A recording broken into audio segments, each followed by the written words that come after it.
بسم اللہ الرحمن الرحیم اللہم صلی علی سیدنا و مولانا محمد وعلی آل سیدنا و مولانا محمد افضل صلواتک بعدد معلوماتک وبارک وسلم۔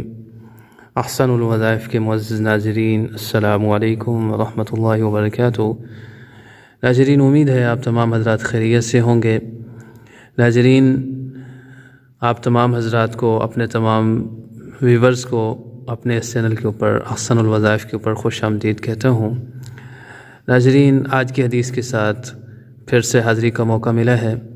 آج کی جو حدیث ہے ناظرین، وہ ہے کون سی مخلوق کون سے دن پیدا کی گئی۔ حدیث شریف سے یہ آپ حضرات کو بتانے جا رہا ہوں کہ کون سی مخلوق کون سے دن پیدا کی گئی۔ صحیح مسلم اور نسائی میں حدیث شریف موجود ہے۔ حضرت ابو ہریرہ رضی اللہ تعالی عنہ فرماتے ہیں کہ رسول اللہ صلی اللہ علیہ وسلم نے میرا ہاتھ پکڑا اور فرمایا، مٹی کو اللہ تعالیٰ نے ہفتہ کے دن پیدا فرمایا، پہاڑوں کو اتوار کے دن، اور درختوں کو پیر کے دن یعنی سوموار کے دن، اور برائیوں کو منگل کے دن، اور نور کو بدھ کے دن، اور جانوروں کو جمعرات کے دن، اور حضرت آدم علیہ السلام کو اللہ تعالیٰ نے جمعہ کے دن عصر کے بعد، جمعہ کی آخری گھڑی میں عصر کے بعد سے رات کے وقت میں اللہ تعالیٰ نے آدم علیہ السلام کو پیدا فرمایا۔ ناظرین، یہ مختصر سی حدیث تھی جس میں یہ نبی علیہ السلام نے ارشاد فرمایا کہ کون سی مخلوق کون سے دن پیدا کی گئی۔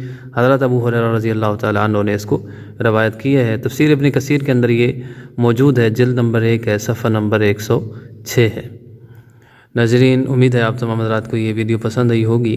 ناظرین، اگر ویڈیو پسند آتی ہے تو ویڈیو کو لائک اور شیئر ضرور کریں۔ آپ حضرات میں سے جو حضرات اس چینل کے اوپر پہلی بار آئے ہیں، ان سے گزارش ہے کہ ہمارے اس چینل کو سبسکرائب کریں اور ساتھ میں نوٹیفیکیشن کے بٹن کو ضرور آن کریں، تاکہ جب بھی ہم اس طرح کی کوئی ویڈیو اپلوڈ کریں تو اس کا نوٹیفیکیشن سب سے پہلے آپ تک پہنچے۔ السلام علیکم ورحمۃ اللہ وبرکاتہ۔